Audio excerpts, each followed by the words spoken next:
د په کابل کې د روږدو کسانو د درملنې له 15,000 بستریز روزنیز مرکز څخه د هغو کسانو د رخصتېدو مراسم دي چې نږدې 6 میاشتې وړاندې له بېلابېلو سیمو څخه د درملنې په موخه دې مرکز ته راوړل شوي وو.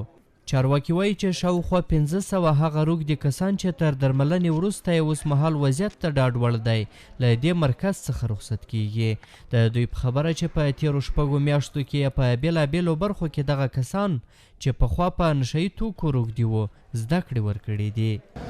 د نشهیي توکو سره د مبارزې معاونیت محترم مقام د هلو ځلو په نتیجه کې د هېواد په مرکز ولایتو کې په تیر ژمي کې د 2000 په شاوخوا کې بې سرپناه معتادین را جمع شول او صحي مراکزو ته واستول شول چې له هغې جملې څخه نن د اغوش په 15,000 بستریز حمایوي مرکز کې 1500 هغه معتادین چې دوی بې سرپناه وو او دلته دوی ته درملنې څخه وروسته حرفوي زده کړې، مسلکي زده کړې او دیني زده کړې ورکړل شوې نن خپلو کورنیو ته سپارل کیږي او دوی به خپلو کورنیو ته ځي او هلته به عادي ژوند ته راګرځي.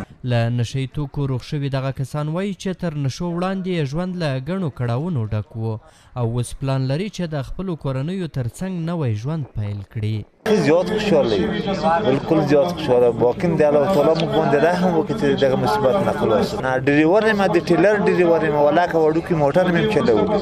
بعد داسې بدبخت شي باندې او کار نه کنه چې د وځم موټر کړی ډریوري راکړي ولا وکوله کیږي چې کول مې اوس مې د 4 میاشتې دلته ترې کړې دي. بخي توبانه بخي داسې شوم چې نه یعنی چې بیا بزونه کوم زم چې بخي نه د مون الواد نه چې نه راوځي دومره خوشاله شوم.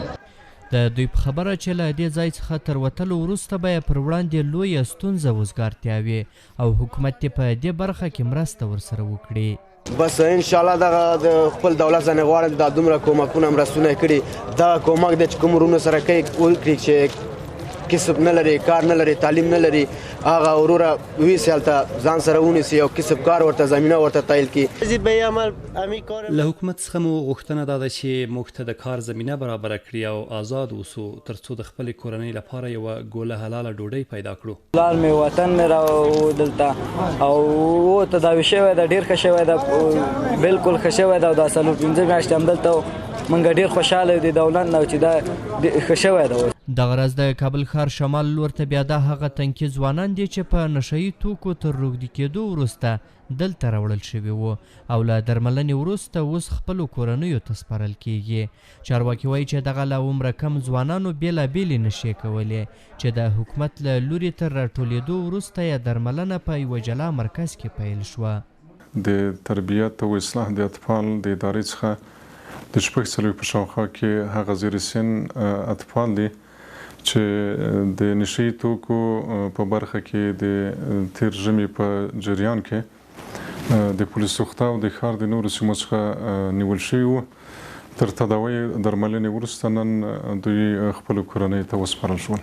2 کاله مې عمل وکړ، نشه مې وکړه، پوه د 4 میاشتې کې تداوي شوم په شپې نشه په خانه کې، بیا د یو هفته کې یې دلته راوړم. اوس دې جن ازادي پوه او 4-5 میاشتې موږ خدمت یې وکړه، پوه شئ موږ یو ژغور دوای راکړه، پوه شئ موږ له مردار جنګلۍ نه موږ راټول کړو، پوه شئ 2 کاله مې نشهیي توکي استعمال کړل او 4 میاشتې او 14 ورځې مې درملنه وشوه.